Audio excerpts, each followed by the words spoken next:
All right, let's bring in General Anthony Tata, U.S. Army Brigadier General. General, thanks for being here. What's your take on the scope of these attacks by Israel and what they mean about where this goes? Yeah, hey, Pete. Good morning. Good morning, team. The first thing I'd like to say, with President Trump, we had maximum pressure in the Abraham Accords, and now with Harris and Biden, we have maximum chaos. And what you've had for the last 3 years is this just full pedal to the metal against Israel from all these Shia militia groups and Iran.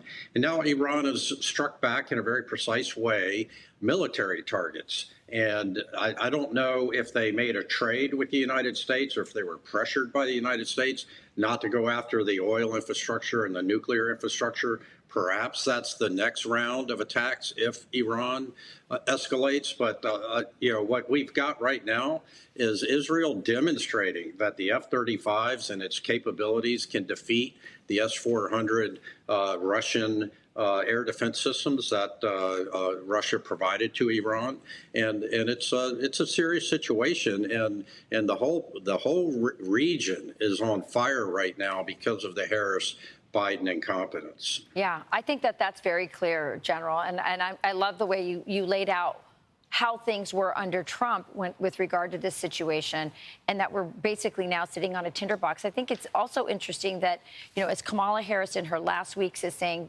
Trump is Hitler. In the last weeks, I'm hearing more and more from Trump and his team, including RFK Jr., saying, if you don't want World War III, you should vote for Donald Trump. And making this distinction between a party that is for war and a party that seeks peace.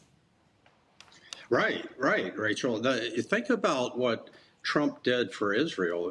Moved the capital to Jerusalem, has been a staunch supporter of the Israeli people, has called for peace throughout the region, and put money where the mouth is with the Abraham Accords and sending the diplomats over there and bridging this centuries-old hate and building economic ties between significant Islamic countries. That was, I was part of that when I performed the duties as Undersecretary for Policy, and that was groundbreaking, and it was really promising to have this new hope building in the region, all led by President Trump and Jared Kushner and that team. It was just unbelievable progress, and it was all undone by Harris and Biden on day one when they came in, and the rather incompetent national security team that they've got in place.